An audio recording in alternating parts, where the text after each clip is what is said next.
L'immigration, c'est un symptôme, ce n'est pas la maladie elle-même.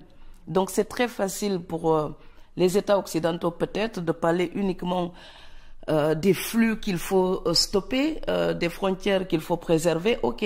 Mais avant de préserver des frontières, il faut préserver les humains. Et les humains bougent parce qu'il y a des raisons à cette mobilité. Donc on voit des Africains qui viennent ou des Syriens, on a exactement le même mouvement entre le Mexique et les États-Unis. Donc tant qu'il y aura un déséquilibre dans l'économie mondiale, il y aura toujours des humains qui vont bouger pour suivre la richesse. Puis vous ajoutez après les conflits politiques. Donc oui, quand votre maison est bombardée, vous êtes Syrien, vous avez envie de survivre comme n'importe qui. Partir devient une nécessité. Là, ce n'est pas une migration économique. Donc voilà, ça, ces personnes-là sont protégées normalement par la Convention de Genève relative à l'asile politique.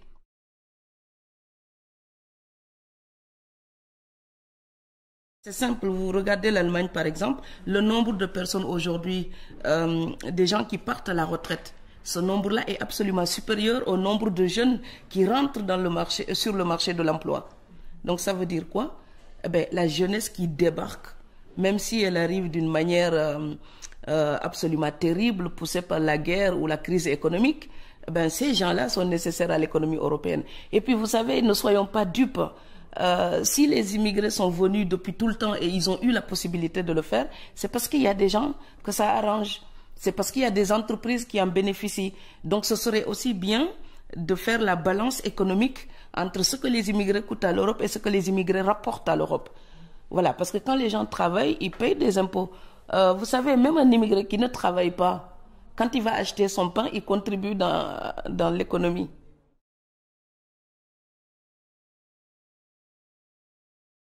Parler de la migration européenne.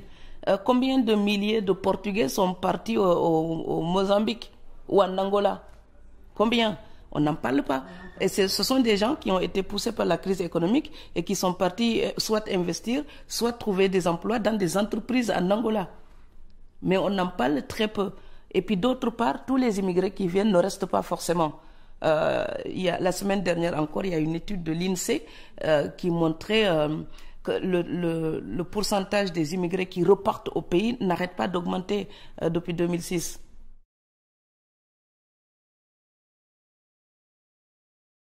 L'immigré, c'est celui qui part pour des raisons économiques ou politiques et veut travailler et revenir investir ou peu importe, améliorer son destin par ce biais-là. Et c'est pour ça que je m'insurge toujours contre les termes immigrés de première génération, de deuxième génération ou troisième génération. C'est un non-sens linguistique. Le français est très précis. L'immigré, c'est celui qui débarque avec sa petite valise et qui a quitté une terre d'origine pour une nouvelle terre. Une fois installés, les enfants auxquels l'immigré donne naissance, ces enfants-là ne peuvent absolument pas hériter de ce statut puisque eux, ils n'ont quitté aucun territoire. On ne peut pas rester étranger à durée indéterminée. On est toujours étranger d'une manière provisoire. Quand on est naturalisé, on n'est plus étranger. Quand on a un titre de séjour pour longtemps et qu'on ne peut pas participer aux élections, on est étranger. Donc l'étranger, c'est celui qui n'a pas la nationalité ou qui ne peut pas participer au vote national. C'est comme un invité, c'est quelqu'un qui appartient à l'ailleurs et qui reste sous la tutelle de l'ailleurs. Une fois rattaché à la communauté nationale, le désigner étranger uniquement parce qu'il est noir ou arabe, c'est tout simplement du racisme. Voilà, aujourd'hui, il faut juste dire qu'il n'y a plus une adéquation entre la couleur et la frontière géographique. Voilà, noir ne veut plus dire forcément africain. Il y a des noirs qui sont nés en Europe, c'est des Européens noirs. Et comme il y a des blancs qui sont absolument africains et qui sont mes frères aussi en Afrique du Sud.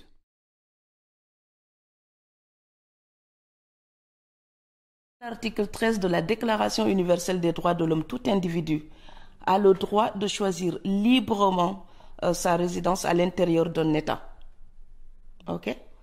Ok. Et tout individu, l'alinéa 2, tout individu a le droit de quitter tout pays, y compris le sien, mais aussi le droit de revenir. Il y a toutes sortes de retours, comme il y a toutes sortes d'immigration. Les migrants que nous rencontrons ne viennent pas tous pour les mêmes raisons. Mais de la même manière, les gens qui retournent au pays n'arrivent pas toujours dans les mêmes conditions. Vous savez, on a aussi certains de nos parents qui économisent pendant toute une vie pour construire l'immense maison au pays avec la piscine. Puis quand ils ont la retraite, ils y retournent et 5 ans après, ils meurent. C'est tragique. Mais parce qu'ils n'ont pas pris le temps de vivre. Et parce que les emplois qu'ils occupent ici sont tellement durs que ces emplois les détruisent. Donc oui, ils se disent à la retraite, je vais commencer à vivre. Non, c'est qu'à la retraite, on a déjà quasiment fini sa vie. On appartient à la terre où on est. Quand on vit en Europe, il faut se mettre dans de bonnes conditions et vivre en tant que citoyen européen normal. En Afrique, les choses évoluent. Donc les gens qui sont là-bas se battent, organisent une société qui progresse, qui change. Parfois, l'Afrique que vous retrouvez ne correspond pas du tout à l'Afrique que vous aviez quittée.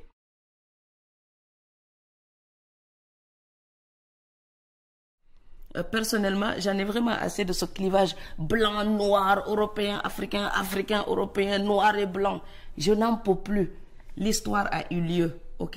Il y a eu un contact entre l'Europe et l'Afrique, ok? Ça a été violent, tout le monde le sait. Passer le reste des siècles à venir à le répéter ne changera strictement rien. Donc maintenant, pour moi, ce qui serait utile, c'est de dire, ok, on a un passé commun avec des choses négatives. Maintenant, imaginons des choses positives entre nous aujourd'hui.